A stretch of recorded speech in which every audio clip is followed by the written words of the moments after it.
Hi అండి. ఈరోజు మన ఇంటి రుచుల్లో గుడిలో ప్రసాదంగా పెట్టి ఈ పులిహోరను ఇంట్లో చాలా సులభంగా పర్ఫెక్ట్ టేస్ట్ వచ్చేలా ఎలా చేయాలో ఈ వీడియోలో చాలా క్లియర్గా చూపించబోతున్నాను. ఈ కొలతలతో చేస్తే ఉప్పు పులుపు అన్నీ సరిగ్గా సరిపోతాయి. పండగల టైంలో రుచి చూడకుండానే మనం ప్రసాదంగా పులిహోర చేసుకుంటూ ఉంటాం కదా. సో అంత హడావిడిలో కూడా చిటికెలో ఈ టెంపుల్ స్టైల్ పులిహోర చేసేయొచ్చు. నేను చెప్పినట్టు చేస్తే ఫస్ట్ టైం చేసినా కూడా పర్ఫెక్ట్ గా వస్తుంది.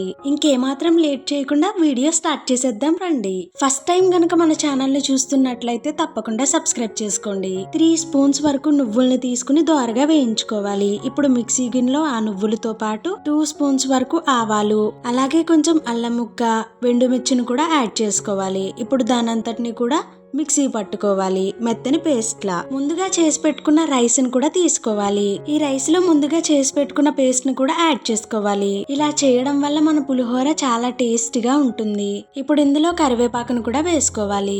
దీని వల్ల మనకు మంచి స్మెల్ వస్తుంది. వేరొక పక్క కళాయి పెట్టుకుని పులుపుకు సరిపడంత చింతపండు రసాన్ని తీసుకుని అందులో వేసుకోవాలి. పులిహోర టేస్ట్ అంతా కూడా ఈ చింతపండులోనే ఉంటుంది కాబట్టి మనం సరిగ్గా చూసుకుని వేసుకోవాలి. మధ్య మధ్యలో ఇలా కలుపుతూ ఉండాలి. ఇందులో నేను పసుపు కూడా యాడ్ చేసుకుంటున్నాను. అలాగే నేను కొంచెం బెల్లం కూడా యాడ్ చేసుకుంటున్నాను.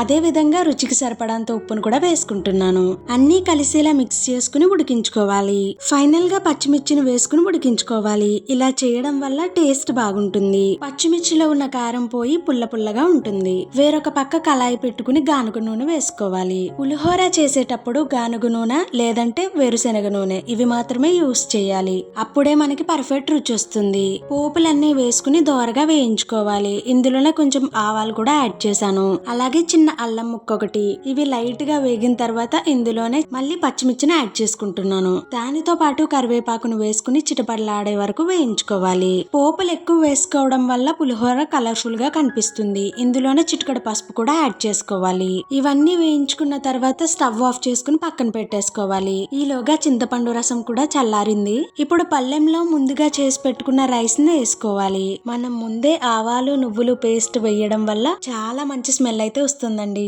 అలాగే ఇప్పుడు ఆ పేస్ట్ అంతా కూడా మిక్స్ అయ్యేలా బాగా కలుపుకోవాలి. ఇందులోనే కొంచెం క్యారెట్ తురుమును కూడా యాడ్ చేస్తున్నాను. కొత్తిమీరను కూడా వేసుకోవాలి. చూస్తుంటేనే మన పులిహోర చాలా కలర్ఫుల్ గా కనిపిస్తుంది కదా. ఇప్పుడు ఇవన్నీ కూడా మిక్స్ అయ్యేలా బాగా కలుపుకోవాలి. అలాగే మనం ఉడికించుకుని చల్లార్చుకుని పక్కన పెట్టుకున్న చింతపండు రసాన్ని కూడా ఇందులో యాడ్ చేసుకోవాలి. ఒకసారి కలుపుకుని లాస్ట్ గా పోపుల్ని యాడ్ చేసుకోవాలి. ఇప్పుడు ఆ పోపులన్నీ కలిసే విధంగా బాగా కలుపుకోవాలి. చూసారు కదా మన పులిహోర చూడ్డానికి ఎంత కలర్ఫుల్ గా ఉందో. పైన చూపించిన విధంగా మిక్స్ చేసుకోవాలి. అంతే, ఎంతో సులభంగా పర్ఫెక్ట్ టేస్ట్ వచ్చేలా టెంపుల్ స్టైల్ పులిహోర ఇంట్లోనే రెడీ. ముద్ద ముద్దకి పోపులు పంటి కింద పడి నలుగుతూ ఉంటే ఆ టేస్ట్ ఎంత బాగుంటుందో ఆ ఫీలింగ్ ని మాటల్లో చెప్పలేము. ఈ పులిహోరని ప్రసాదంగానే కాదండి, ట్రావెలింగ్ చేసేటప్పుడు కూడా తీసుకెళ్లొచ్చు. ఈ ప్రసాదాన్ని మీరు కూడా తప్పకుండా ట్రై చేసి ఎలా వచ్చిందో కమెంట్ చేయండి. నచ్చితే ఒక లైక్.